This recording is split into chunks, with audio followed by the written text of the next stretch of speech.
Up 5 miles from Elizabeth Bay. We were born in the same hospital. We worked on the very first birthday together in 1970. And then she went to Nova Scotia and battled spraying for spruce budworms with non-selective chemicals. I did the same thing in the Thunder Bay area, and all of Ontario actually, for chemical spraying for spruce budworm. We both won. We have been friends for a long time. We've maintained our friendship, and now we work together in the House of Commons. I'm very pro-agriculture. I was originally elected as an NDP member. Jack Layton was my friend, and you may recall we almost formed a coalition government there for a little while. That's a story over a couple of those malt beverages. I won't tell you that story today. But he asked me if I'd like to be a minister, and it's like, duh. Of course, I'd like to sign checks and make decisions and get driven around by a chauffeur in a black car and fly around in snazzy helicopters. Why not? And he asked what I'd like to be, and I said he was surprised. He thought I'd like to do many things, including natural resources or environment, which are my areas of interest. I said I'd like to be the Minister of Agriculture. It's connected to everything else. It's absolutely incredibly important. It has to do with big business, trade, small business. We all like to eat, don't we? It has to do with our health, and that's a large part of what we're here to talk about today. In 1976, I left the job where I was in charge of pesticide control for the state of Connecticut, where incidentally I was the first guy in the U.S. to ban DDT. The governor called me up one day.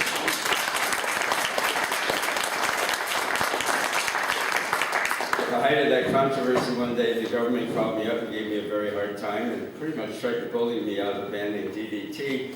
And I said, I'm a lot like Malcolm, a bit of a you-know-what disturber. And I said, Mr. Governor, let's cut this short. You have two choices here. You can back me on this or you can fire me. Let me know what you decide. He didn't fire me. So Connecticut was first, and then Michigan, and then the U.S., and of course 10 or 12 years later, Canada. We're always 10 or 12 years later. So Jack Layton was my friend. He asked me to run, and I ran in 04, and I ran in 06, and I lost. And I ran in 08, and I won. And I ran in 011, and I won handily. And then Jack unfortunately passed away. And Jack was a great guy, and the leadership since then has not been quite the same. So I left the NDP and went independent for a year and a half. And that was pretty good because I got to represent my constituents and not be told what to do by the party leader and the party whip. But it's a lot of work to read every piece of legislation. So it's great to have the backing of a party to supply some logistical and research support. And there's only one party. I won't be partisan too long, I promise. I'll get to pesticides.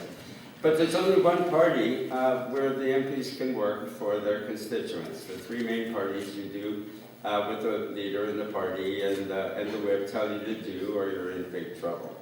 So I decided to join Elizabeth in the Green Party. I'm very happy there, and she's doing a great job. I really love giving her logistical support. And as you know, Peter Bevan Baker, who's here, is the leader of the Green Party here in PEI, and I urge you to support him in every way you can. So getting off the political part here, why am I here today mostly? Well, many people in PEI, including apparently a lot of you, are very concerned about pesticide use, pesticide misuse, pesticide overuse, and I think your concerns are very valid. When I regulated pesticides, I did not do an adequate job of protecting the public from pesticides. I don't feel good about that. It's a flawed system. The deck is stacked against the regulators that do have a backbone, but unfortunately most of them don't even have a backbone. There's a tendency when you're a regulator and a bureaucrat to become psychologically aligned with the people that you regulate.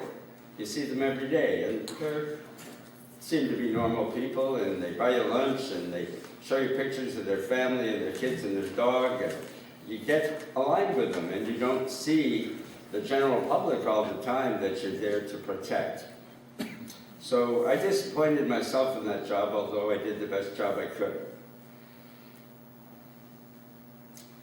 I'd like to talk about some of the more serious effects of the many pesticides, but first, I'd like to talk about, I see pesticides as a symptom.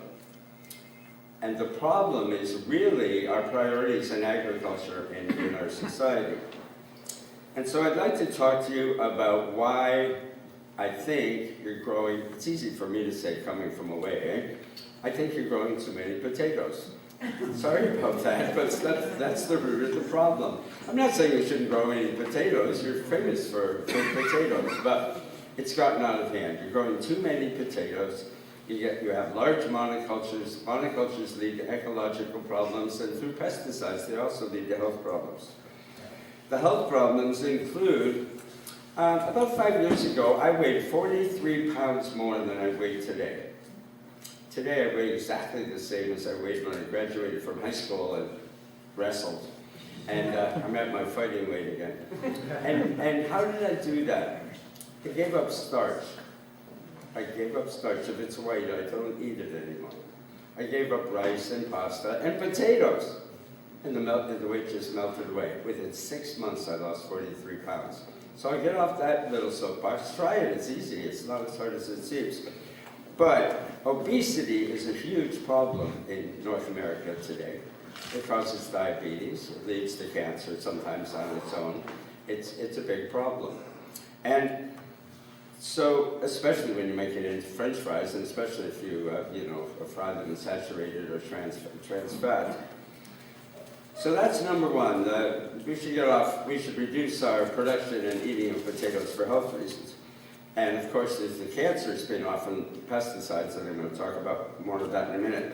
There's also environmental problems with growing too many potatoes. Malcolm has talked about part of them with the over-eutrophication of your water bodies at your water table. One that he didn't mention is when you have a lot of nitrates in our water, under certain circumstances they form nitrosamines or nitrosamines, which cause cancer. So nitrogen is a fertilizer, and a reasonable amount of it is what makes plants grow. But when you have too much of it, it leads to problems, as Malcolm's done a great job of talking about. You have problems here in PEI. You have problems with your air, with water quality, measurable amounts of pesticides in the air here in the summertime, some of the highest in all of Canada. You have problems with your wildlife, effects on wildlife, including shellfish and fish. Your fisheries are in trouble. Due to this, you know about the fish kills. I did some homework on the net, but I'm sure you've been seeing for years the pictures in the newspaper, the stories in the newspaper, another fish kill. Well, where do you think they usually come from? Sometimes it's from the anoxia caused by too many nitrates and a lowering of oxygen in the water, but quite often it's caused by pesticides. It's also not good for the economy to grow too many potatoes. They're not very value added. There's not lots of jobs there's some, but not lots of jobs in the potato business. And it's just not, you could be making more money on other crops. So I'm not suggesting you shift away from agriculture, but certainly there are other agricultural crops that you could be increasing and trying to reduce the number of potatoes that you grow. I'm from northwestern Ontario. When I moved there in 1976, I immediately started to preach publicly before I went into politics, large P politics. I said, we're too dependent on the forest industry. This is risky. We're putting all our eggs in one basket, and it's low value added. At that time, it was raw kraft pulp and raw lumber and not finished products. And we're buying finished furniture from Scandinavia. Give your head a shake. Well, they didn't listen to me, and other people were saying it. And now our forest industry is mostly collapsed in northwestern Ontario. And people are saying, darn, why didn't we do something about this undue reliance and diversify our economy? So I urge you to do that here in PEI. 1 out of 6 acres of PEI grows potatoes now. Half of your crops are potatoes. In the last 14 years, one statistic I found, it may not be right, but the statistic I found, a government statistic, is that pesticide use in the last 14 years has gone up, wait for the number, 571%. Now, didn't potatoes get grown 15 years ago reasonably well? I mean, did it really have to go up 571%? So as I've already told you, regulation has not worked. It has not worked in the US. It has not worked adequately in Canada. Health Canada usually rubber stamps what the US does, but it usually waits about 10 or 12 years, 15 years before it does so. We have quite a few chemicals, including some of the ones I'm going to mention here, which are severely restricted or banned in Europe. And then eventually the US gets around to looking at them, and eventually Canada does. We're very slow. 80% of the pesticides applied in PEI are 3 fungicides. They are mancozeb, chlorothalonil, and metiram. And I'd like to read from you, I'm not going to do lots of this, but I'm a scientist. I used to do this for a living. Granted, it's been a long time. I'm not on top of the literature. But today with the net, it doesn't take long to just Google these things and read the scientific literature. Now, the scientific literature I'm going to quote, if I read most of it to you, your eyes would cross and you wouldn't understand most of it. But it's sometimes, I'll just hit some of the high points. First of all, mancozeb. Quotes from scientists. Scientists are very careful people. They don't take political positions. Mancozeb significantly decreased the sperm count as well as increased frequency of sperm with aberrant head form morphology at fairly low exposures. Did you know the sperm count in North American males is less than 1/2 of what it was at the end of World War II? Kind of worrisome. Another scientific quote, after a 1-hour exposure to mancozebs at 500 nanograms per milliliter, that's unbelievably low, that's 500 parts per billion. Cells produce a dose-dependent induction of DNA single-strand break. It damages DNA. Another one about mancozeb. Alterations in the activity of enzymes associated with pathomorphological changes suggest that chronic exposure of mancozeb produced significant toxicological effects to rats. Well, you can say we're not rats. Our DNA is pretty much the same thing as a rat, or like 95% the same DNA as a rat or a mouse.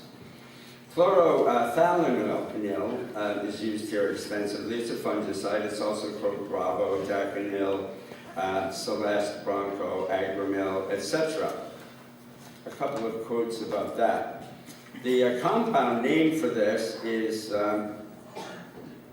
2456 tetrachloroisothalonitrile. But I have a generic name for a bunch of these compounds. I call them trichloro bad stuff. I bet you can remember that.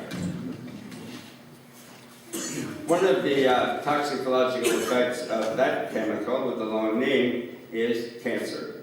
Long-term exposure to chlorothalonil resulted in kidney damage and tumor production in animal tests. It's a group B2, probably a human carcinogen based on observations of cancers and tumors of the kidneys, and et cetera, in lab animals, fed diets containing low levels of chlorothalonil, et cetera. The last one I'd like to read to you is the third fungicide, which is metiram. And metiram, scientists have found and documented, has a relatively low acute toxicity. You could take a teaspoonful of it, and it probably wouldn't kill you, at least not fast. But it is also a carcinogen, meaning it produces cancer. It's a groundwater contaminant here in PEI, as well as an air pollution contaminant. It's a developmental and reproductive toxin, meaning it causes DNA damage and likely birth defects. And it's an endocrine disruptor, which means it messes up your endocrine system. So these are kind of worrisome, and so you might ask yourself, why are we doing this? Well, I'm going to skip ahead because I've got the 2-minute warning here. 70 years ago, at the end of World War II, the statistical probability that you would get cancer in your lifetime was 1 out of 6 or 7 in that range. It was not that common. And it was usually when you were old. Does anybody know, quiz time, former professor, anybody know how many the probability is now for a man or woman of getting cancer in their lifetime? 1 in 3. 1 in 4? It's 1 in 3 for women and it's 1 in 2 for men. And a lot of those are children. And cancer in children used to be almost unheard of, and it's becoming depressingly common today.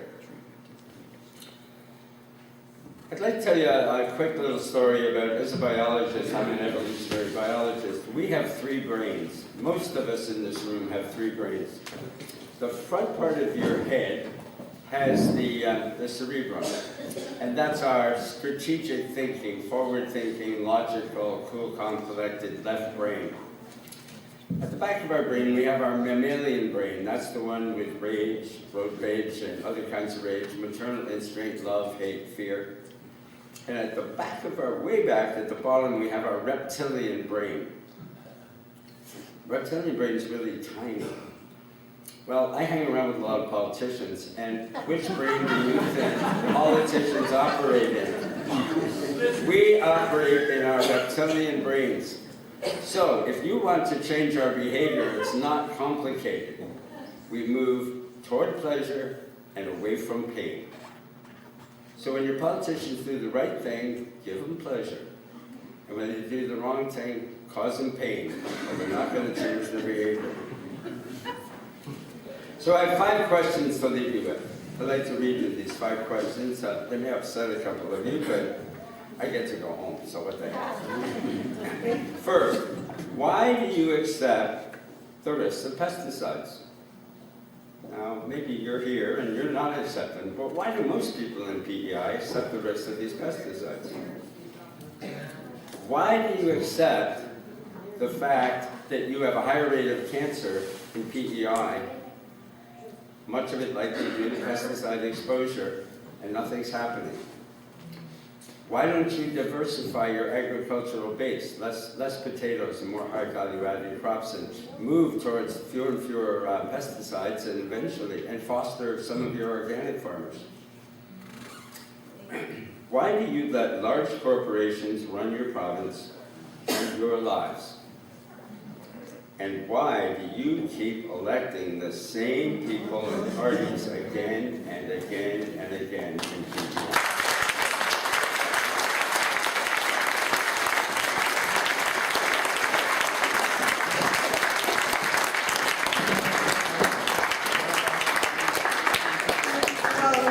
Thank you to Bruce. What do you think? Should I give him a cookie or a punch in the nose?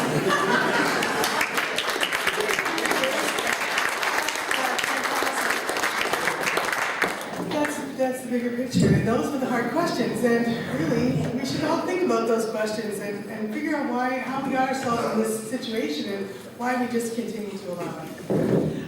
For the big show, now for the really big show. Sorry, Bruce. No problem there. I have a small reptilian brain. It's fine. Much to our delight, we are so pleased and so happy that Dr. Ron, as you all lovingly call him, I read your comments that rate your MD. I know that he's he should really have come in the tights and the cape, I understand that. We're so glad that he agreed to come because he was an ER doctor here on a very busy schedule, and you know what, he's over at Digby General and he's an ER doctor there and he's on a crazy busy schedule. We had a little trouble with the weather yesterday and we had some logistical issues, and what I want to say is, Dr. Ron is here. Please welcome.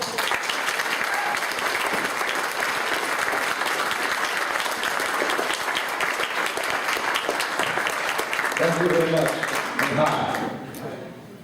Thank you for coming out today. I'm just so impressed and happy and pleased, and words cannot express, okay, what I see here today. I was told that I had 15 minutes to deliver this talk, and I said, there's no way that I can take an issue as big as this and condense it to 50 minutes. It just cannot be done. But I'll try, okay? So this is my attempt. Now, normally, I just stand up and I wing it. You know, and I try to speak from my heart. And I figure with an emotional, ethical issue like this, which it is a very ethical, moral issue, talk from the heart is the most effective. And I see some faces here that I have communicated, people that I've communicated with, people that touch my heart, maybe I touch theirs as well. Norlie Harper and two of her boys are, she's one of them. They really, really touched my heart. And as a matter of fact, they appeared with me in the Globe and Mail on the two-page spread back in December 6th, I think it was, of 2006. Anyway, so to start off, I want to thank Malcolm for his opening joke, because it actually provided me with a metaphor, and I love metaphors. Okay, and the metaphor is this. Malcolm's church that is falling apart is my PEI, our PEI. Okay, our church is falling apart. Okay, and what are we going to do about it? As Bruce says, what are we going to do about it? Now, one of the things that I didn't have a pencil or a pen, because I'm often don't come prepared with these things. One thing that I want to make sure that I get across today is the reason why we have to answer Bruce's question, why we allow this to happen to us. Okay, what's behind it? We have on here at PI a corporate-driven economy. That is your basic, fundamental problem.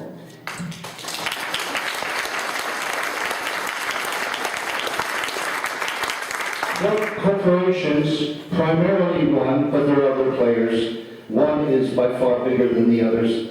Drives this economy, controls this economy. The reason why you do not get a response from government, because corporations control this island. Okay, I want to get that across. So I'm going to start with a couple of articles, and I'm going to go through them very quickly. Actually, these were press releases.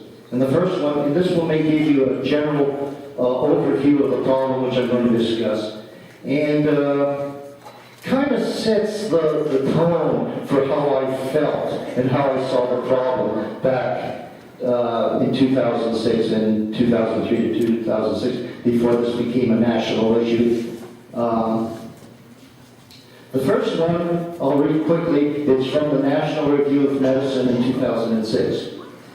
And this is a press release from the National Review of Medicine. The Western region of PEI is a, quote, library for rare and aggressive cancers. Local emergency doctor Ron Matsasaki told the Can West News Service. He believes that up to 50% of homes in some communities in West Prince County have a resident with cancer. Dr. Matsasaki blames agricultural chemicals. The conclusion he's drawn from observations on the job and informal surveys of several communities. Health authorities dispute the claims, arguing that cancer isn't more prevalent in the region and that the link to agricultural pesticides is unproven. However, they have agreed to investigate. Did they? Have they? I think everybody in this room knows the answer to that. Now go to the second, which is a letter I wrote to one of the media, and I don't know which media it is, like this is 7 years ago.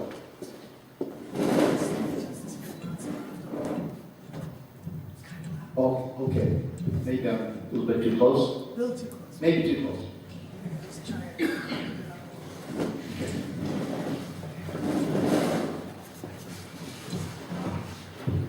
You don't have to hold it. Okay. Can you hear me fine? Yeah. Okay.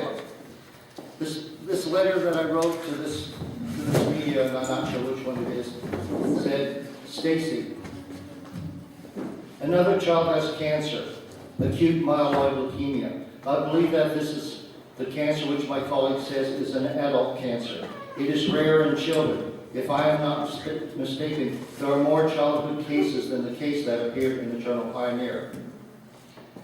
I had a patient yesterday who has breast cancer and is now dealing with malignant melanoma for the second time.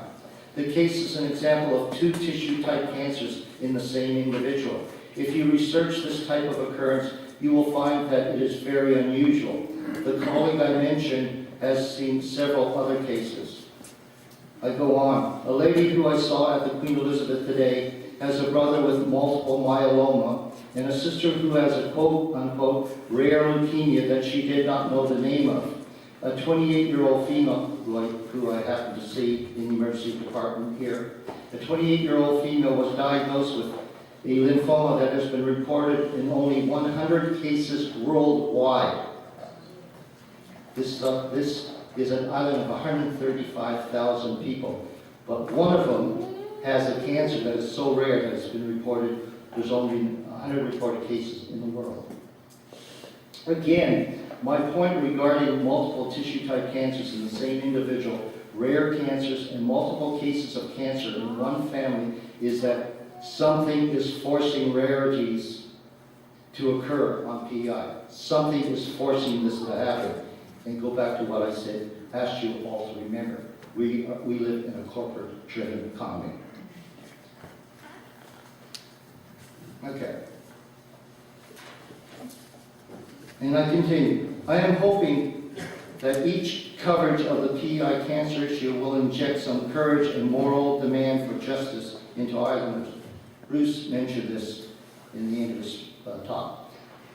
I sent letters to either you or Rhonda that demonstrate that the PEI government's historic unconcern for people and denial of any connection between pesticides and human illness. This unconcern and denial, despite Chester Gillen's statement to you about having the people at heart, are connected, I believe, to an entrenched government allegiance to the corporations that control this island. Okay, so I'm going to go into the background of how this all started. First of all, my personal background, I was raised and grew up in Hamilton, Ontario, which has two big steel companies, the two biggest in Canada, a lot of pollution. Okay? Then I went to the University of Toronto. I lived there for, I think, 9 years as I attended university and did a residency thereafter. Then I moved to Montreal, and then I moved from there to two places in rural Alabama. And from there I went to a small place in eastern Texas. Eastern Texas, just south of Oklahoma. And from there I went to Houston, where I spent the next 12 years. From there I moved out to the desert of West Texas, where I spent 5 years, a small town. From there I went to Muncie, Indiana, where I spent a little over a year. From there I went to PEI. So I had a background. I moved around North America. And what I want to, the reason I give you this background is nowhere, even in Hamilton, Ontario, that has pollution from two major steel companies, have I seen cancer that comes remotely close to what I saw in PEI. I was shocked. It scared me. It was so freaky. It was such a freakish incident that I couldn't believe it. That's why I call this a laboratory for cancer. When I spoke to The Guardian in 2006. Okay. Now, how did my concern start? It started with a 13-year-old female on the North Shore of West Prince who died of osteosarcoma, primary bone cancer. Now, this is not a super rare cancer, but anywhere I've been, as a physician, I've hardly ever seen primary bone cancer. But I come to PEI with a population of 135,000, and I find a girl who died shortly before I arrived of primary bone cancer. I said, this is kind of freakish. You know, what's going on here? Now, when I first came here, I was really, really happy because I was coming to a paradise. Okay? But then, when I lived here for a while, and as a physician looked around me and saw the cancer in this girl, the 13-year-old girl, this paradise started to lose its appeal, for lack of a better word. It started to fall apart, just like Malcolm's church. So, I looked around me, and it was winter, and there's snow everywhere, and I really scratched my head to figure out, okay, why did this girl die? and these cancers that I'm starting to see in the Western Hospital, what's behind all this? Cancer that I've never seen before, okay?